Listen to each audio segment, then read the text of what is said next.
The life of a Formula One driver. It can be pretty lonely at times. When I'm not racing, that can be especially tough. Winding down can be difficult. It's really quiet without the team around. Hi, this is Toto. Please leave a message after the beep.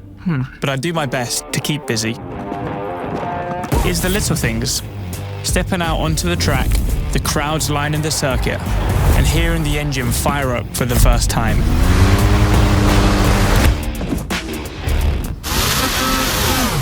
I miss the attention to detail, the precision, the pit stops, the pressure. Really, I just miss racing. Being behind the wheel of the fastest machines on the planet.